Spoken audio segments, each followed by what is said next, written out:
ఈ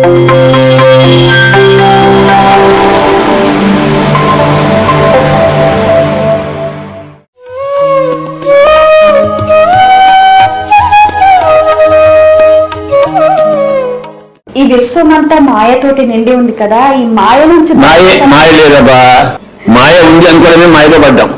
ఓకే, మాయ ఎక్కడ లేదు, ఇదంతా వాస్తవమే. అజ్ఞానం ఉంది, మాయ లేదు మేడం. దారి తెలియకపోవడమే ప్రధానమైన సమస్య. మీట్లో కారు ఉంది, మీ డ్రైవింగ్ రాదు, మీరు ఏం చేస్తారు కారుతో? ఏం చేయలేరు మీరు.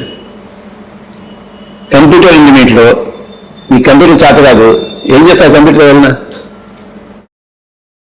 అలాగే మీ జీవితం ఉంది, మీ జీవితం ఎలా చేయాలో మీరు నేర్చుకోలేదు, జీవితం వేస్ట్ అయిపోయింది. మీ కారు వేస్తే, మీ కంప్యూటర్ వేస్తే, మీ జీవితం వేస్తే. కారు కొనడానికి కారు డ్రైవింగ్ నేర్చుకోవాలా వద్దా? కంప్యూటర్ కొనడానికి కంప్యూటర్ నడిపించడం నేర్చుకోవాలా లేదా? జీవితం ఇంట్లో తెలుసుకోవాలా వద్దా? అదికే జ్ఞానం, అదే ఆధ్యాత్మికత. జీవితం గురించి తెలుసుకోవడమే ಆಧ್ಯಾತ್ಮಿಕತೆ. అప్పుడు వాళ్ళు జీవిస్తారు, అంతమంది జీవించారు వాళ్ళు. ನಿನ್ನೆ ಅತ್ಯಂತ ಒಂದು ಕ್ಲಿಷ್ಟವಾದ ವಿಷಯದ ಮುಖಾಂತರ ಅದು ಕ್ಲಿಷ್ಟಕರ ಅಂತ ನಮ್ಗನ್ಸಿತ್ತು.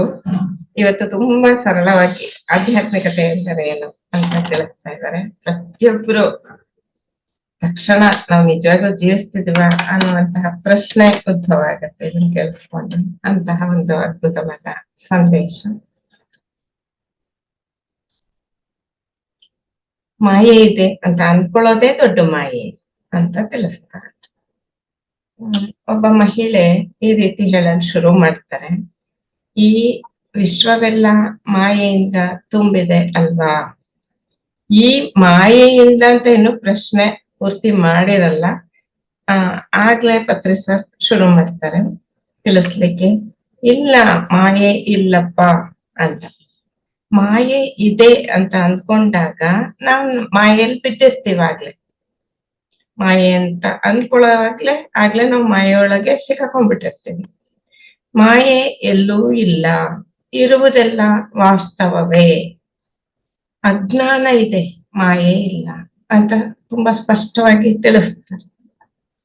ಅದಕ್ಕೆ ಆ ಮಹಿಳೆ ಮತ್ತೆ ಒಂದು ವಾಕ್ಯ ತಿಳಿಸ್ತಾರೆ, ದಾರಿ ತಿಳಿದೇ ಇರೋದೇ ಪ್ರಧಾನವಾದ ಸಮಸ್ಯೆ. ಯಾವ ದಾರಿಯಲ್ಲಿ ಹೋಗ್ಬೇಕು ಅನ್ನೋದು ನಮ್ಗೆ ತಿಳಿದಿರಲ್ಲ, ಅದೇ ಸಮಸ್ಯೆ ಅಂತ ಅವರು ತಮ್ಮ ಅಭಿಪ್ರಾಯವನ್ನ ತಿಳಿಸ್ತಾರೆ. ಆಗ ಪತ್ರಿ ಸರ್ ಈ ರೀತಿ ಮುಂದುವರಿಸ್ತಾರೆ, ನಿಮ್ಮನೆ ಕಾರ್ ಇದೆ, ಆದ್ರೆ ನಿಮಗೆ ಡ್ರೈವಿಂಗ್ ಗೊತ್ತಿಲ್ಲ. ಹೈಯನ್ ಕಾರ್ನ ಕೊಂಡ್ಕೊಂಬಂದ ನಿಲ್ಸಿದೀವಿ, ಆದ್ರೆ ಡ್ರೈವಿಂಗ್ ಗೊತ್ತಿಲ್ಲ. ಹಾಗೇನ್ ಮಾಡ್ತೀರಾ? ಕಾರ್ ಇಟ್ಕೊಂಡು ಏನ್ ಮಾಡ್ತೀರಾ? ಏನು ಮಾಡಕ್ಕೆ ಆಗೋದಿಲ್ಲ. ಅದೇ ಒಬ್ಬ ಡ್ರೈವರ್ನ ಇಟ್ಕೋಬಹುದು, ಅದೆಲ್ಲ ಬೇರೆ ವಿಷಯ. ಆದ್ರೆ ನೀವು ತಗೊಂಡ ವಸ್ತುವನ್ನು ನೀವೇ ಉಪಯೋಗಿಸ್ಲಿಕ್ಕೆ ಆಗಲ್ಲ, ನಿಮ್ಮ ವಸ್ತುವನ್ನ ನೀವು ಉಪಯೋಗಿಸಕ್ ಆಗಲ್ಲ. ಅದೇ ರೀತಿ ನಿಮ್ಮ ಮನೆಯಲ್ಲಿ ಕಂಪ್ಯೂಟರ್ ಇದೆ, ಕಂಪ್ಯೂಟರ್ ಹೇಗ್ ಉಪಯೋಗಿಸ್ಬೇಕು ಅಂತ ನಿಮಗೆ ಗೊತ್ತಿಲ್ಲ. ಆ ಕಂಪ್ಯೂಟರ್ ಇಟ್ಕೊಂಡು ಏನ್ ಮಾಡ್ತೀರಾ? ಇವೆರಡು, ಒಂದು ಕಾರು ಮತ್ತೆ ಕಂಪ್ಯೂಟರ್. ಯಾಕಂದ್ರೆ ನಾವು ತುಂಬಾ ಎಲ್ರು ನೋಡಿದಾಗ ನಾವ್ ಇಂಥವ್ರು ಅಂಥವ್ರು ಅಂತ ತೋರ್ಸ್ಕೊಳ್ಲಿಕ್ಕೆ ಪ್ರಯತ್ನ ಪಡ್ತೀವಿ. ನಮ್ಮ ಮನೇಲಿ ಕಾರ್ ಇದೆ, ಕಂಪ್ಯೂಟರ್ ಇದೆ ಅಂದ್ರೆ ನಮ್ಮ ಸ್ಟೇಟಸ್ ಹೆಚ್ಚುತ್ತೆ ಅಂತ ಭಾವಿಸುವಂತಹವ್ರು ನಾವು. ಅದಕ್ಕೆ ಅವೆರಡು ಉದಾಹರಣೆ ತಿಳಿಸಿದ್ರೇನೋ ಅಂತ ಅನ್ನಿಸ್ತು. ಮತ್ತೆ ಇದು ವಿಶೇಷವಾಗಿ ಕಲಿಬೇಕು, ತನ್ನಷ್ಟಕ್ಕೆ ತಾನೇ ಬರುವಂತಹದ್ದಲ್ಲ. ಡ್ರೈವಿಂಗ್ ನಾನು ಯಾರ ಹತ್ತಾದ್ರೂ ಕಲಿಬೇಕು, ಒಬ್ಬ ತರಬೇತಿದಾರರ ಅವಶ್ಯಕತೆ ಇದೆ.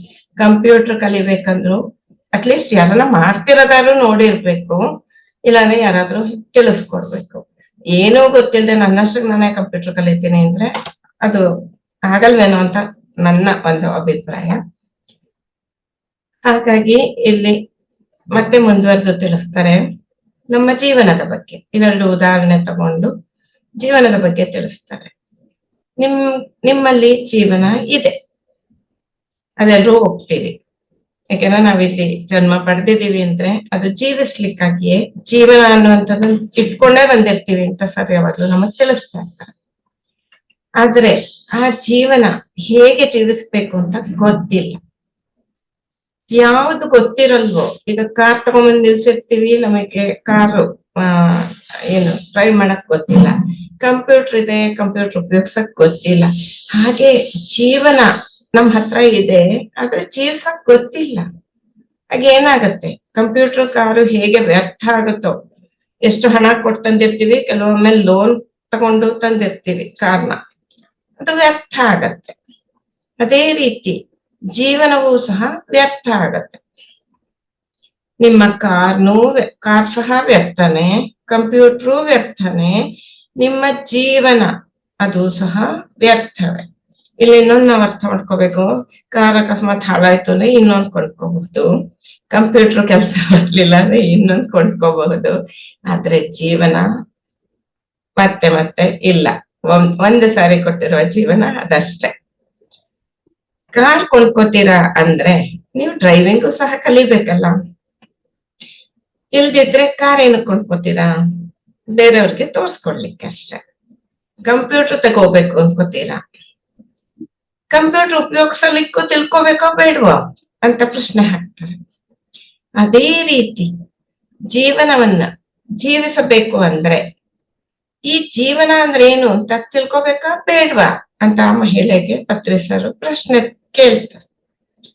ಈ ಜೀವನ ನಮ್ ಜೊತೆ ಜೀವನ ಇದ್ದೇ ಇದೆ, ಇದನ್ನ ಹೇಗ್ ಜೀವಿಸ್ಬೇಕು ಅಂತ ತಿಳಿಸ್ಕೊಡುವಂಥದ್ದೇ ಧ್ಯಾನ. ಅದೇ ಆಧ್ಯಾತ್ಮಿಕತೆ. ಆಧ್ಯಾತ್ಮಿಕತೆ ಅಂದ್ರೆ ಜೀವನವನ್ನ ಜೀವಿಸುವುದು ಹೇಗೆ ಅನ್ನೋದನ್ನ ತಿಳಿಸ್ಕೊಡುವಂಥದ್ದೇ ಆಧ್ಯಾತ್ಮಿಕತೆ. ಇದು ಧ್ಯಾನದ ಮುಖಾಂತರ ನಮ್ಗೆ ತಿಳಿಸ್ಕೊಡುತ್ತೆ. ಜೀವನದ ಕುರಿತು ತಿಳಿದುಕೊಳ್ಳುವುದೇ ಆಧ್ಯಾತ್ಮಿಕತೆ. ಯಾವಾಗ ಜೀವನ ಇದ್ರ ಕುರಿತು ನಾವು ತಿಳ್ಕೊತೀವೋ, ಅಂದ್ರೆ ಈ ಆಧ್ಯಾತ್ಮಿಕತೆಯ ಕುರಿತು ತಿಳ್ಕೊತೀವೋ, ಆಗ ನಿಜವಾದ ಜೀವನ ಶುರುವಾಗುತ್ತೆ, ಜೀವಿಸುವಿಕೆ ಶುರುವಾಗುತ್ತೆ, ಆ ಜೀವಂತಿಕೆ ಶುರುವಾಗುತ್ತೆ. ತಿಳ್ಕೊಳ್ಳುವ ಮೊದಲು ಯಾರು ಸಹ ಜೀವಿಸಿಯೇ ಇರಲ್ಲ ಅಂತ ತಿಳಿಸ್ತಾರೆ. ಮೊದ್ಲು ಸುಮ್ನೆ ಇರ್ತೀವಷ್ಟೆ. ಇದಕ್ಕೆ ಏನು ನಾವು ಆಯ್ತು ಈಗ ಸದ್ಯಕ್ಕೆ ಒಂದಷ್ಟು ದಿವಸ ಆರಾಮಾಗಿದ್ಬೇಡ, ಎಂಜಾಯ್ ಮಾಡೋಣ. ಎಂಜಾಯ್ಮೆಂಟ್ ಅಂದ್ರೆ ಅವರವರ ದೃಷ್ಟಿಕೋನದಲ್ಲಿ ಅದು ನಿಜವಾದ ಎಂಜಾಯ್ಮೆಂಟ್ ಅಲ್ಲ.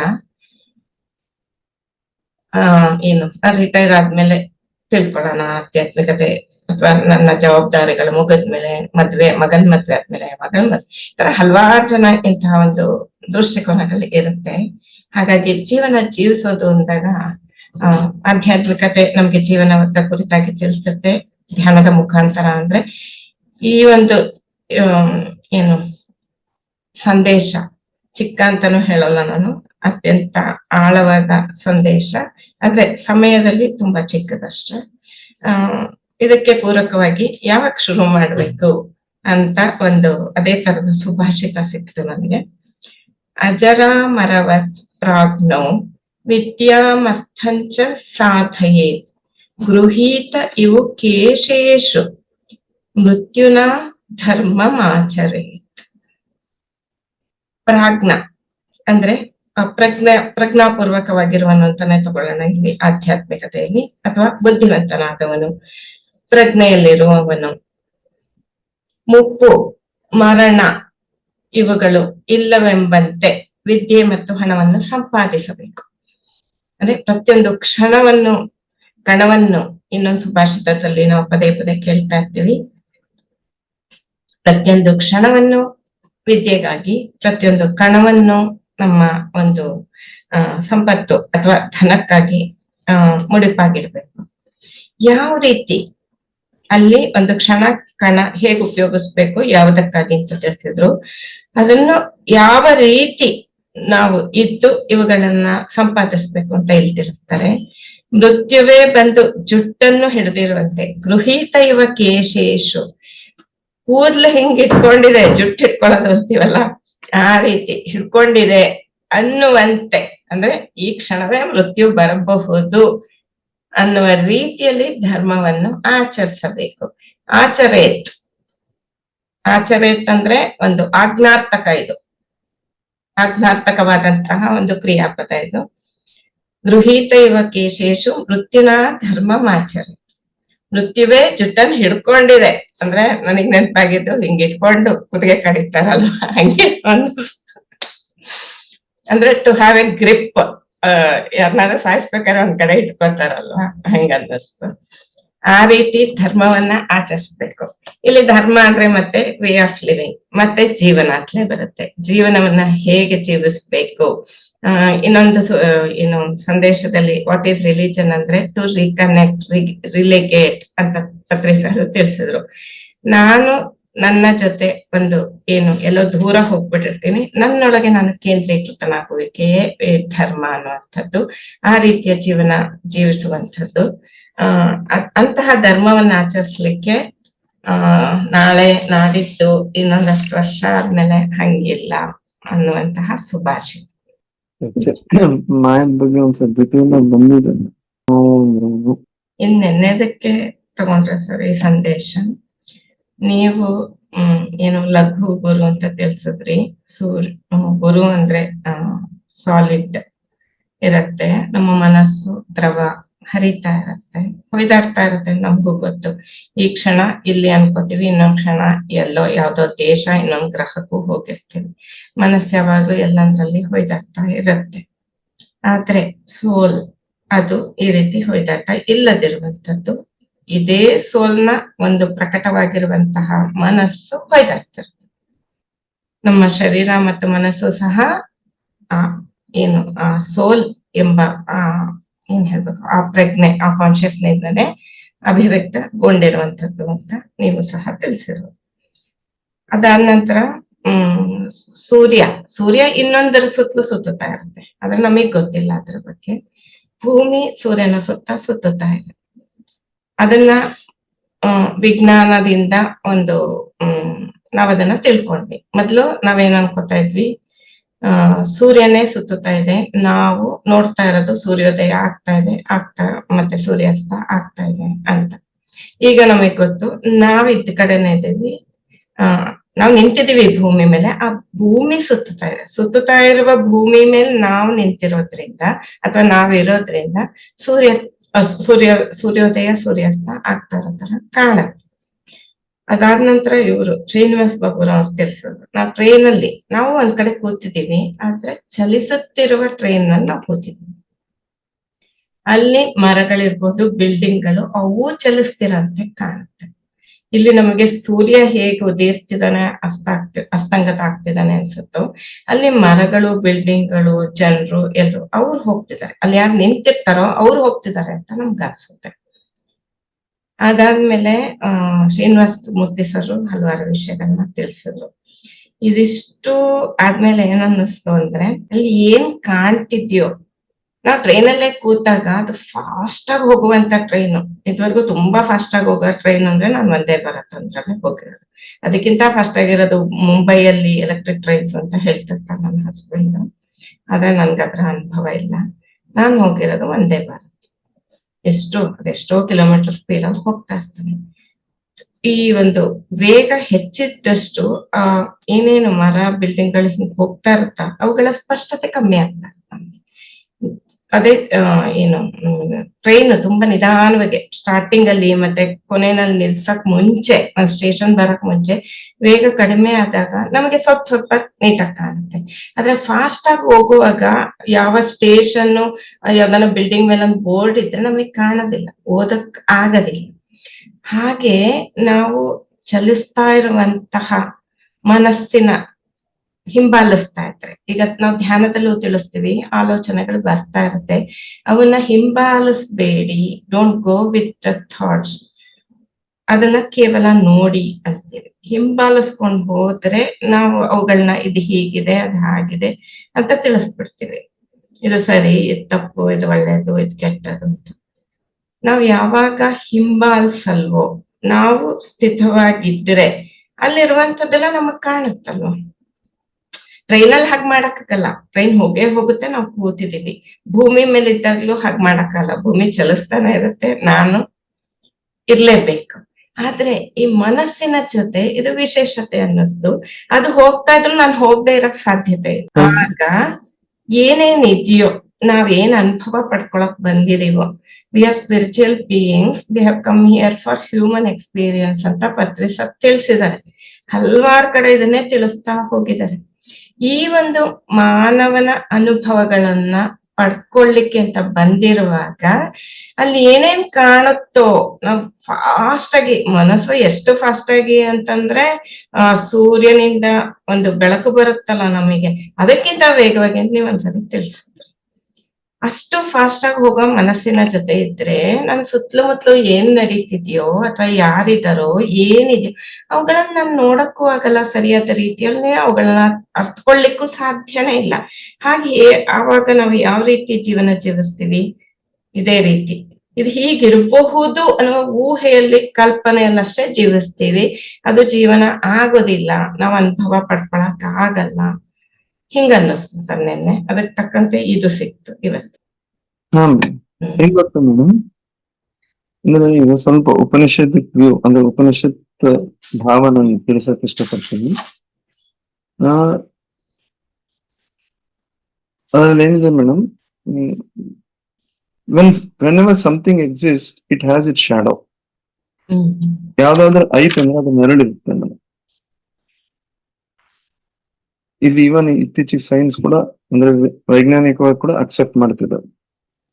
ಸೊ ಇದನ್ನ ಅರ್ಥ ಮಾಡ್ಕೋಬೇಕು ಅಂದ್ರೆ, nothing exist without A shadow. ನೆರಳು ಇಲ್ದಂಗೆ ಯಾವುದು ಇಲ್ಲ. ಸೊ ಏನೈತೆ ಅದ ನೆರಳಿದ್ದೇ ಇರ್ತದೆ. What ever is, it creates a shadow, it shadow. ಒಂದ್ ಕಡೆ ಬ್ರಹ್ಮ ಅಬ್ಸಲ್ಯೂಟ್ ರಿಯಾಲಿಟಿ ಅಂತ ತಗೊಂಡ್ರೆ ಅದ್ರದ್ದು ನೆರಳು. ಆ ನೆರಳನ್ನ ನಾವು ಮಾಯ ಅಂತ ಕರೆಯೋದು ನಾವು. So the shadow of the absolute reality is this world. ಬ್ರಹ್ಮನ ನೆರಳು ಈ ಪ್ರಪಂಚ. ಸೊ ಇದೇ ರೀತಿ ಪ್ರತಿಯೊಬ್ಬ ಮನುಷ್ಯನಿಗೂ there is a shadow existence. ಒಂದು ನೆರಳಿನ ವಾಸ್ತವಿಕತೆ ಇದೆ, ಶಾಡೋ ಪರ್ಸನಾಲಿಟಿ ಅಂತ ಅನ್ಕೊಳ್ರಿ. ಸೊ ಇದು ಮೇಡಮ್, ಒಂದು ಕಡೆ ಈ ಪರ್ಸನಾಲಿಟಿ ಇಟ್ ಸೆಲ್ಫ್ ಈಸ್ ಮಾಯ. ಯಾವಾಗ ಬೇಕು ಅವಾಗ ಯೂಸ್ ಮಾಡ್ತೀವಿ, ಆದ್ರೆ ಅದ್ರಾಗೆ ಉಳಿಯೋದು ಮಾಯ.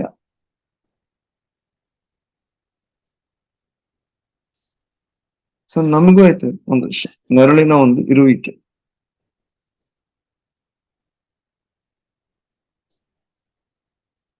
ಈಗ ನಾನು ಚೆನ್ನಾಗಿರ್ತೀನಿ, ಒಳ್ಳೆ ಮನುಷ್ಯ, ಶಾಂತತೆಯಿಂದ ಇದ್ದೀನಿ. ಸಡನ್ ಆಗಿ ಅಂದ್ರೆ ಕೋಪನೇ ಬರ್ತಾ ಇರಲ್ಲ, ಸಡನ್ ಆಗಿ ಯಾವ್ದೋ ಒಂದು ಚಿಕ್ಕ ವಿಷಯಕ್ಕೆ ತುಂಬಾ ಕೋಪ ಆಗ್ಬಿಡುತ್ತೆ. ಸೊ ಇದಕ್ಕಾಯ್ತು ಯಾರು ಮಾಡ್ತಾ ಇದ್ದಾರೆ? ಇದು ನೆರಳ. ಹಾ ಮೇಡಮ್, ಅಲ್ಲಿ ಮ್ಯಾಟ್ರ್ ಅಷ್ಟು ಸೀರಿಯಸ್ ಇರಲ್ಲ, ವಿಷಯ ಅಷ್ಟು ಸೀರಿಯಸ್ ಇರಲ್ಲ, ಆದ್ರೆ ಕೋಪ ಆಗ್ಬಿಡ್ತೀನಿ. ಯಾವಾಗ್ಲೂ ನಾನು ಏನಿರ್ಬೇಕಾಗಿತ್ತು ಆತರ ಇಲ್ಲ ನಮ್ಮ.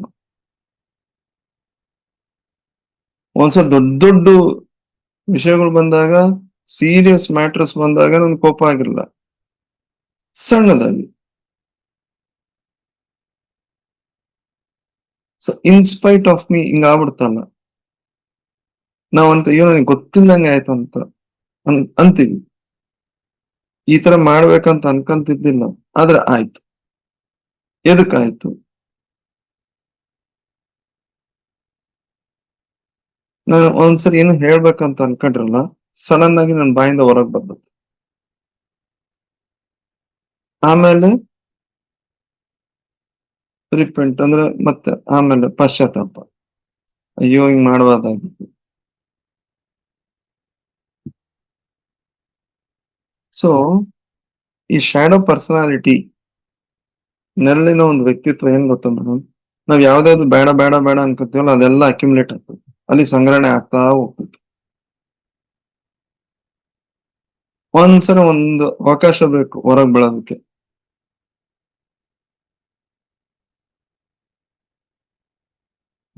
ಈ shadow personality manifest it self, ಇದು ಮನೆ. ಸೊ ಇದನ್ನ ಇವನ್ ನಾವು ಸ್ಪ್ಲಿಟ್ ಪರ್ಸನಾಲಿಟೀಸ್ ಅಂತ ಕೂಡ ಅಂತೀವಿ. ಬೆಳಗ್ಗೆ ಒಂದಿರ್ತೀವಿ, ಸಾಯಂಕಾಲ ಒಂದಾಗ್ತೀವಿ.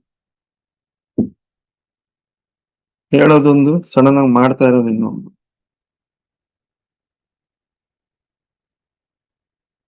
ಸೊ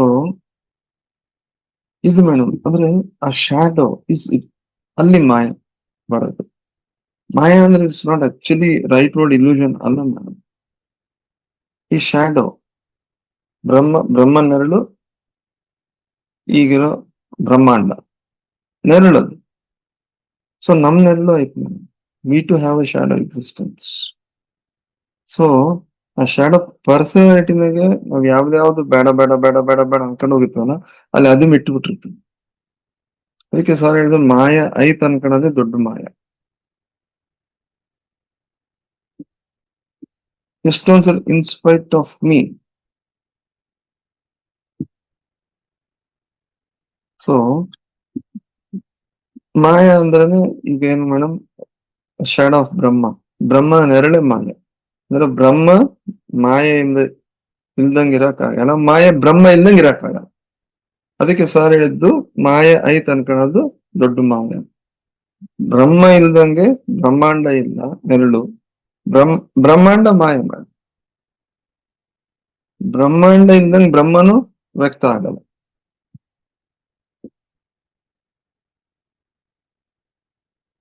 ಇದು ಅಂದ್ರೆ ಬ್ರಹ್ಮಾಂಡ ಇದೆ ಅಂದ್ರೆ ಬ್ರಹ್ಮ ಇರ್ಲೇಬೇಕು ಅಂತ ನೋಡ್ಕೋಬಹುದು. ಆದ್ರೆ ನೆರಳಿಲ್ದೆ ಇರಕ್ ಸಾಧ್ಯನಾ? ಸಾಧ್ಯ ಇಲ್ಲ ಮೇಡಮ್. ಅಂದ್ರೆ ಫಾರ್ ಎಕ್ಸಾಂಪಲ್ ಸುಮ್ಮನೆ ಇದು ವಿತಂಡವಾದನೆ ಆಗ್ಬಹುದು. ಎಕ್ಸಾಕ್ಟ್ಲಿ ನಮ್ ನೆತ್ತಿ ಮೇಲೆ ಸೂರ್ಯ ಇರುವಾಗ ನೆರಳಿರಲ್ಲ ಅಂತೀವಲ್ಲ, ಆ ರೀತಿ ನೆನ್ಪಾಯ್ತು ನನಗೆ. ನೆರಳು ಕಾಣಲ್ಲ ಮೇಡಮ್, ಎಸ್, ನಮ್ ಕಣ್ಣಿಗೆ ಕಾಣಲ್ಲ. ನಮ್ ಕಣ್ಣಿಗೆ ಕಾಣಲ್ಲ. ಯಾಕಂದ್ರೆ ಮೇಡಮ್, ಸೊ ಅಂದ್ರೆ ವಾಸ್ಟ್ ಸ್ಕೇಲ್, ಒಂದು ಬಿಗ್ಗರ್ ಸ್ಕೇಲ್ ನ ಹೋದಾಗ ಮಾಯ ಇಸ್ ದ ಶಾಡೋ ಆಫ್ ಬ್ರಹ್ಮ. ಮಾಯ ಅಂದ್ರೆ ಬ್ರಹ್ಮನ ನೆರಳು. ಅಂದ್ರೆ ಆಂಟಿ ಬ್ರಹ್ಮ ಅಂತಾನು ಅನ್ಬೋದು. ಯಾವಾಗ ಒಂದು ಸ್ಮಾಲರ್ ಸ್ಕೇಲ್, ಯಾಕಂದ್ರೆ ಅಜ್ಞಾನ, ವೆನ್ ವಿ ಹ್ಯಾವ್ ಇಗ್ನೋರೆನ್ಸ್, ಆಗ ನೆರಳು ದೊಡ್ಡದಾಗಿರುತ್ತೆ. ವೆನ್ ವಿ ಹ್ಯಾವ್ ಸಣ್ಣದಾಗಿ ನಾವು ನೋಡ್ಕೊಂಡಾಗ ಆಂಟಿ ಬ್ರಹ್ಮ ಆಗುತ್ತೆ, ಅಂದ್ರೆ ಅಗೇನಿಸ್ಟ್ ಆಗುತ್ತೆ. ಅಂದ್ರೆ because ignorance is the shadow ಅಲ್ಲಿ. ಅದಕ್ಕೆ ಅಜ್ಞಾನದಿಂದ, ಸರ್ ಹೇಳ್ದ, ಅಜ್ಞಾನದಿಂದ ಆ ಮಾಯ ಅಂತ ಅನ್ಕೊಂತೀವಿ. So ignorance is Maya. Ignorance is Maya on the scale of man. ಮನುಷ್ಯನ ಮಾನವೀಯತೆಯಲ್ಲಿ ಈ ಇಗ್ನೋರೆನ್ಸ್, ಅಜ್ಞಾನನೇ ಮಾಯ. ಸೊ ನಮ್ ಸುತ್ತ ಅಜ್ಞಾನ ಐತೆ ಮೇಡಮ್, ಮನುಷ್ಯನ ಜೊತೆ ಬಂದತ್ತ ಅಜ್ಞಾನ. ಸೊ ಈಗ how to give up ignorance, ಈಗ ಹೆಂಗೆ ಬಿಡಬೇಕು ಸರ್? ಅದೇ ಅಜ್ಞಾನ ಹೆಂಗೆ? ಸೊ ಹೆಂಗೆ ಈಗ ಮಾಯ ಬಿಡ್ಬೇಕು, ಇಗ್ನೋರೆನ್ಸ್ ಹೋಗ್ಬೇಕು, ಅಜ್ಞಾನ ಹೋಗ್ಬೇಕು, ಬಿಡ್ಬೋದು. ಅದ್ರ process meditation. So ignorance can, ಅಂದ್ರೆ we can drop ignorance only when we are willing to disappear. ನಾನು ಕಣ್ಮರೆ ಆಗ್ತೇನೆ. ನಾನು ಕಣ್ಮರೆ ಆಗಿಲ್ಲ ಅಂದ್ರೆ ಅಜ್ಞಾನ ಹೋಗಲ್ಲ. ಆ ಡ್ಯುಯಾಲಿಟಿ ಹಂಗೆ ಇರ್ತದೆ. ನಾನು ಅನ್ನೋದು ಎಲ್ಲಿವರೆಗೆ ಇದೀನೋ ಮಾಯನೆ. Both will remain or both will go. ಇದು ಓಶೋ ಅವ್ರು ಹೇಳೋದು. ಎರಡೂ ಇರ್ತವೆ, ಇಲ್ಲ ಎರಡೂ ಹೊರಟೋಗ್ತವೆ. ನಾನು ಹೋದ್ರೆ ಮಾಯ ಅಂದ್ರೆ ಅಜ್ಞಾನ ಹೋಯ್ತು, ಇಲ್ಲ ನಾನಿದ್ದೀನಿ ಅಂದ್ರೆ ಅಜ್ಞಾನ ಇದ್ದೇ ಇರ್ತದೆ. ಒಂದ್ರ ಜೊತೆ ಒಂದು ಫ್ರೀ. ಯಾಕಂದ್ರೆ ನಾನಿರ್ಬೇಕು, ಅಜ್ಞಾನ ಹೋಗ್ಬೇಕಂದ್ರೆ ಸಾಧ್ಯ ಇಲ್ಲ. ಯಾಕಂದ್ರೆ ನನ್ನ ನೆರಳು ಅಜ್ಞಾನನೇ. ಹೆಂಗಂದ್ರೆ ನಾನಿರ್ಬೇಕಾದ್ರೆ ನನ್ನ ನೆರಳು ಇರಬಾರ್ದು, ಆಗದೆ. ಸೊ ಈಗ ನಾನು ಅನ್ನೋದೇ ಮಾಯನ. ನಾನು ಕಣ್ಮರೆ ಆದ್ರೆ ಮಾಯನು ಹೊರಟೋಯ್ತು. ಅದಕ್ಕೆ ಈಗೋ ಮೇಲೆ, ಅಂದ್ರೆ ಅಹಂಕಾರದ ಮೇಲೆ ಅಷ್ಟು ಒತ್ತು ಮಾಡಿ. If I disappear, my shadow will disappear. So if I merge back into Brahman, simple madam, ಅಜ್ಞಾನ. ಸರ್ ಅದಕ್ಕೆ ವೆಹಿಕಲ್ ಐತೆ, ಡ್ರೈವಿಂಗ್ ಕಲ್ತೇನೆ ಅಂದ್ರೆ ಏನ್ ಮಾಡ್ತೀವಿ? ಅಜ್ಞಾನ. ವೆಹಿಕಲ್ ಸುಮ್ಮನೆ ಅಲ್ಲೇ ಇರ್ತೈತಿ. ಮರ್ಜ್ ಅಂದ್ರೆ ನಾನು ಡ್ರೈವಿಂಗ್ ಕಲ್ತ್ರೆ I can merge with vehicle. Computer ಕಲ್ತ್ರೆ I can merge with computer. ನಾನು ಅದ್ರ ಜೊತೆ ಸೇರ್ಕೋಬಹುದು. ಧ್ಯಾನಸ್ಥರಾದ್ರೆ I can merge with Brahman. ಆಗ ಆ ಬ್ರಹ್ಮತ್ವದ ನೆರಳಲ್ಲಿ ಸೇರ್ಕೋತೀನಿ. ನಾನು ಇಂಡಿವಿಜುವಲ್ ಆಗಿ I will not be identify. ನನ್ನ ಅಜ್ಞಾನ ಮಾಯದಲ್ಲಿ ಹೋಗ್ತದೆ ಮೇಡಮ್, ನಾನ್ ಬ್ರಹ್ಮತ್ವದಲ್ಲಿ ಹೊರಟು ಜೀವನ ಅಂದ್ರೆ ಜೀವಿಸೋದು ಹೇಗೆ ಅಂತ ಕಲ್ತರೆ ನಾನು ಬ್ರಹ್ಮದ ಜೊತೆ ಲೀನವಾಗ್ತೀನಿ. ಎಲ್ಲಿಗೂ ಸ್ವಾಮಿ ಆಗ್ತದೆ ಜಗಮೇ ಅಂದ್ರೆ everything is uncertain because shadow ಐತಿ. ನಾನು ಧ್ಯಾನ ಮುಗಿಯೋ ತನಕ ಕಾಯ್ಬೋದಾಗಿತ್ತು ಸರ್. ಹಾ ಸರ್. ಆದ್ರೆ ಒಳಗಡೆಯಿಂದ ಯಾವ್ದನ್ನ ನೂಗ್ತಾ ಇದೆ, ಹಾ ಸರ್. ಹಾಗಾಗಿ ಹ್ಯಾಂಡ್ ರೈಸ್ ಮಾಡ್ತಾ ಇದ್ದೀನಿ. ಸರ್. ಈ ನೀವು ಹೇಳಿದ್ರಲ್ಲ ಸರ್, ಬ್ರಹ್ಮನ ನೆರಳೆ ಬ್ರಹ್ಮಾಂಡ ಅಂತ. ಹಾ ಸರ್. ಪತ್ರಿಜಿಯವರು ಮಾಯೆ ಅನ್ನೋದಿಲ್ಲ, ಅಜ್ಞಾನ ಅಷ್ಟೇನೆ ಅಂದ್ರು. ಹಾ ಸರ್. ಇದು ನನ್ನ ದೃಷ್ಟಿಕೋನ ಅಷ್ಟೇನೆ. ಹಾ ಸರ್. ಈಗ ನೀವು ಏನು ಬ್ರಹ್ಮನ ನೆರಳು ಅಂತ ಹೇಳ್ತಿದ್ದೀರೋ ಅದೇ ಅಜ್ಞಾನ ಅಂತ. ಹೌದು ಸರ್. ಈ ಬ್ರಹ್ಮಾಂಡ ಅನ್ನೋದು ಬ್ರಹ್ಮನ ನೆರಳು ಅಂತ ನಾವು ಅಂದ್ಕೊಳ್ತಿರೋದೇ ಮಾಯೆ, ಅದೇ ಅಜ್ಞಾನ. ಹಾ ಸರ್. ಜ್ಞಾನ ಅಂದ್ರೆ ಏನು ಅಂತಂದ್ರೆ ನಮ್ಮ ಅಹಂಕಾರದ ಪ್ರತಿರೂಪ. ಅಂದ್ರೆ ನಾನು ತಿಳ್ಕೊಂಡಿದ್ದೀನಿ ಅಂತ, ನಾನು ಅರ್ಥಕೊಂಡಿದ್ದೀನಿ, ನಾನು ಅಧ್ಯಯನ ಮಾಡಿದ್ದೀನಿ, ಅದು ಈಗೋ. ಅದು ಬ್ರಹ್ಮ ಇಲ್ಲ ಅನ್ನೋದು ಸತ್ಯ, ಬ್ರಹ್ಮನೇ ಇಲ್ಲ ಅನ್ನೋದು ಸತ್ಯ. ಅದು ಯಾವಾಗ ಅಂತಂದ್ರೆ ಈಗೋ ಹೊರಟೋದಾಗ ಗೊತ್ತಾಗುತ್ತೆ, ಆತ್ಮಕ್ಕೆ ಅರಿವಾಗುತ್ತೆ. ಸ್ವಲ್ಪ ಗೊಂದಲ ಉಂಟು ಮಾಡ್ತಾ ಇದೆ ಅನ್ಸುತ್ತೆ ಸರ್ ಇದು ನನ್ನ ಹೇಳಿಕೆ. ಮೈಂಡ್ ಇನ್ ಮ್ಯಾಟರ್ ಅಂತಾರೆ. ಅದೇ ಮೈಂಡ್ ಇನ್ ಮ್ಯಾಟರ್ ಈಸ್ ಸೌಲ್ ಅಲ್ವಾ? ಅಂದ್ರೆ ಮ್ಯಾಟರ್ ಅಂತಂದ್ರೇನೆ ವಸ್ತು ಮೇಡಮ್, ಅಥವಾ ವಿಷಯ. Matter is something what is made up of. ಅದನ್ನೇ ಸತ್ಯ ಅಂತ ತಗೊಂಡ್ರೆ ಸರಿ ಹೋಗ್ಬಿಡುತ್ತೆ. ಇಲ್ಲ ಮೇಡಮ್, ಮ್ಯಾಟರ್ ಅಂದ್ರೆ ಯಾವ್ದ್ರಿಂದ ಎಲ್ಲವೂ ಆಗಿದೆಯೋ ಅದು ಮ್ಯಾಟರ್ ಅಂತೀವಿ, ಅದು ಮೂಲ ವಸ್ತು ಅಂತ. ಅಥವಾ ವಾಟ್ ಈಸ್ ದ ಮ್ಯಾಟರ್ ಅಂತೀವಿ, ಏನ್ ವಿಷಯ ಅಂತ. ಅಂದ್ರೆ ಇದ್ರ ಒಳಕ್ಕೆ ಏನಾದ್ರೂ ಆತ್ಮ ಹೊರಟೋದ್ರೆ, ಸೇರ್ಕೊಂಡ್ಬಿಟ್ರೆ ಅದು ಮೈಂಡ್ ಆಗುತ್ತೆ ಅಂತ ನನ್ನ ಭಾವನೆ. ಆ ಪತ್ರಿಜಿ ಅವ್ರು ಹೇಳಿದ್ ನಾನು ಒಪ್ಕೋತೀನಿ, ಆದ್ರೆ ನನ್ನ ದೃಷ್ಟಿಕೋನ ಹೇಳ್ತಾ ಇದ್ದೀನಿ. ಈಗ ವಿಷಯ ಅಂತಂದ್ರೇನೆ ಮಾಯೆ ಅಂತೀವಿ, ವಿಷಯ ಲೋಲ ಅಂತೀವಲ್ಲ ಮೇಡಮ್. ಹಾಗಾಗಿ ನಾವೇನ್ ಹೇಳ್ತೀವಿ ಅಂತಂದ್ರೆ ಮಾಯೆಯಲ್ಲಿ ಸಿಕ್ಕಾಕೊಂಡಿದ್ದೀನಿ ಅಂತ. ಮಾಯೆ ಮತ್ತು ಅಜ್ಞಾನಕ್ಕೆ ವ್ಯತ್ಯಾಸ ನನ್ಗೇನ್ ಅನ್ಸುತ್ತೆ ಅಂತಂದ್ರೆ, ಮಾಯೆ ಅಂತಂದ್ರೆ ನನ್ನ ಜವಾಬ್ದಾರಿ ಇಲ್ಲ ಇಲ್ಲಿ ಅಂತ ಹೇಳ್ತಾ ಇದ್ದೀನಿ. ಅಂದ್ರೆ ನಾನು ಮಾಯೆಯಲ್ಲಿ ಸಿಕ್ಕಾಕೊಂಡಿದ್ದೀನಿ ಅಂತಂದ್ರೆ ಅದು ನನ್ನನ್ನು ಸಿಕ್ಕಾಕ್ಸ್ಕೊಂಡಿದೆ ಅಷ್ಟೇ. ಅಜ್ಞಾನ ಅಂದ್ರೆ ನನಗ್ ಗೊತ್ತಿಲ್ಲ, ನಾನ್ ತಿಳ್ಕೋಬಹುದು, ಇದು ನನ್ನ ಹಿಡಿತದಲ್ಲಿದೆ. ಮಾಯೆ ನನ್ನ ಹಿಡಿತದಲ್ಲಿ ಇಲ್ಲ ಅಂತ. ಈ ಸಾಮಾನ್ಯವಾಗಿ ಮಾಯಾಂಗನೆ ಅನ್ನೋ ಪದ ಉಪಯೋಗಿಸ್ತಾರೆ. ಈ ಮಾಯಾಂಗನೆ ಏನು ಮೋಡಿ ಮಾಡ್ಬಿಟ್ಲು, ನನ್ನ ಮಗನ್ ಕಿತ್ಕೊಂಡ್ಬಿಟ್ಲು ಅಂತಾರೆ. ಅಂದ್ರೆ ನನ್ನ ಮಗನ್ ತಪ್ಪೇನೂ ಇಲ್ಲ, ತಪ್ಪೆಲ್ಲ ಅವಳದು ಅಂತ.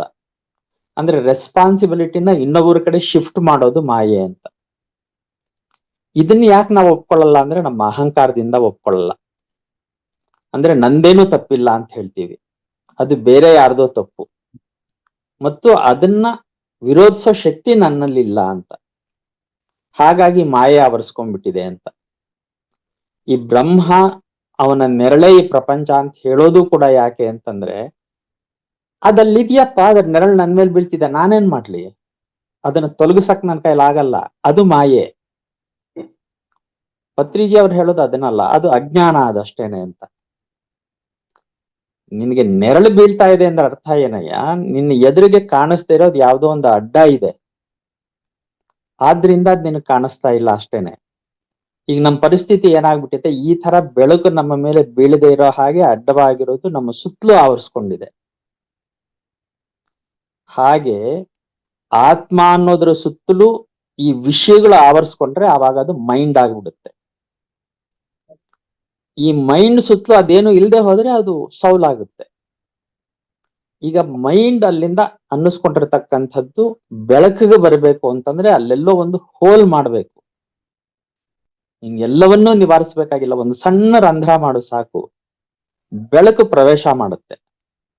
ನಿನಗೆ ಬೆಳಕು ಒಂದು ಸಲ ಪ್ರವೇಶ ಮಾಡ್ತಿದ್ದಾಗೆ ಸುತ್ತಲೂ ಏನಿದೆ ಅನ್ನೋದು ಅರಿವಾಗುತ್ತೆ. ಆಗ ನೀನು ಬಾಗಿಲು ತೆಕ್ಕೊಂಡು ಹೊರಗೆ ಬರಬಹುದು. ಇದಕ್ಕೇನ್ ಮಾಡ್ಬೇಕು ಅಂದ್ರೆ ನೀನ್ ಧ್ಯಾನ ಮಾಡ್ಬೇಕು. ಧ್ಯಾನ ಶುರು ಮಾಡಿದ್ರೆ ನಿನ್ಗೆ ಎಲ್ಲವೂ ಸಿಕ್ಬಿಡುತ್ತೆ ಅನ್ಕೋಬೇಡ. ನಿನಗೊಂದು ಸಣ್ಣ ಬೆಳಕಿನ ಕಿರಣ ಒಳಗ್ ಬರಕ್ಕೆ ಸಹಾಯ ಮಾಡುತ್ತೆ. ಆ ಬೆಳಕಿನ ಕಿರಣದಿಂದ ನೀನು ಸುತ್ತಲೂ ನೋಡ್ಕೊ, ನಿನ್ನ ಅಜ್ಞಾನನ ಪರಿಹಾರ ಮಾಡ್ಕೊ. ನೀವು ಹೇಳಿದ್ರಲ್ಲ ಮೇಡಮ್, ನೆತ್ತಿ ಮೇಲೆ ಸೂರ್ಯ ಬಿದ್ದಾಗ ನೆರಳೇ ಇರಲ್ವಲ್ಲ ಅಂತ ಒಂದು ಕಲ್ಪನೆ ಹೇಳಿದ್ರಿ. ಒಂದು ಕಡೆಯಿಂದ ಬೆಳಕು ಬರ್ತಾ ಇದ್ದಾಗ ಇನ್ನೊಂದು ಕಡೆಗೆ ನೆರಳು ಬೀಳುತ್ತೆ.